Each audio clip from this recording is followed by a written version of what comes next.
Welcome back to News Watch, folks. Winter has arrived in Alaska. You might think, did winter ever end in Alaska? We're talking about Anchorage, Alaska, had their first snow today. They had almost a half of an inch. And the average first date of the measurable snow is October 16th, so a little bit ahead of schedule. So if you want to see some snow, head way up north and west.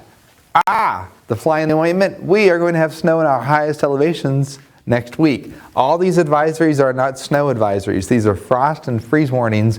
So what that means is if your garden survived the drought, hallelujah if it did, and you still have flowers outside that are still growing, bring them inside. We're going to have temperatures down into the mid-30s, which is enough to support a freeze warning with temperatures in the upper 20s in Greenbrier and Pocahontas County.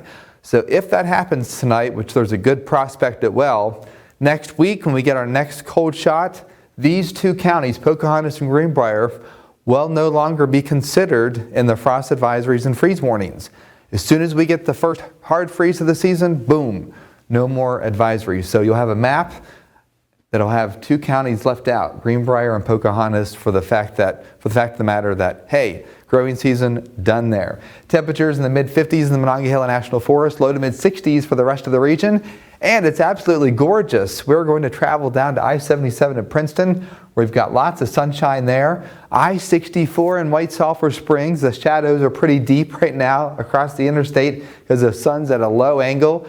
And look at these leaves changing here at the New River Gorge National Park on Route 19.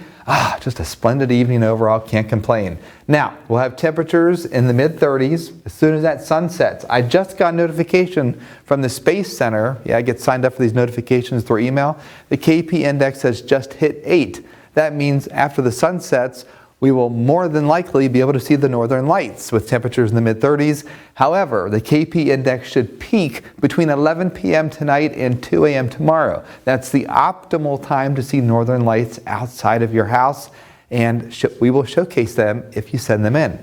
68 degrees tomorrow, lots of sunshine, a gorgeous day. Yes, it starts out cold, but we end up mild. We have high pressure in place, and this high pressure guarantees no clouds until Sunday evening.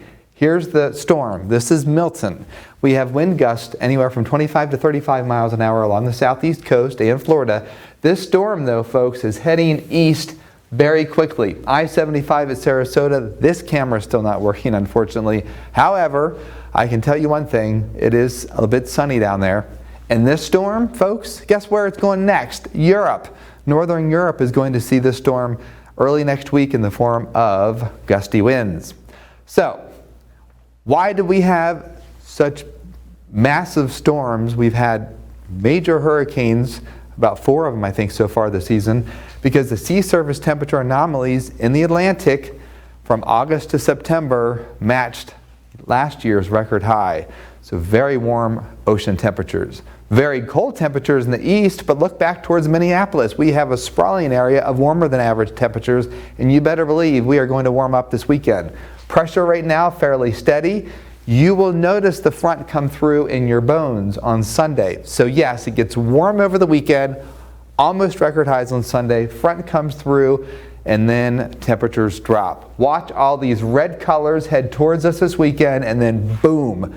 It's almost like Alaska dropped a snowflake on us, and we are chilly through most of next week until we get to next weekend.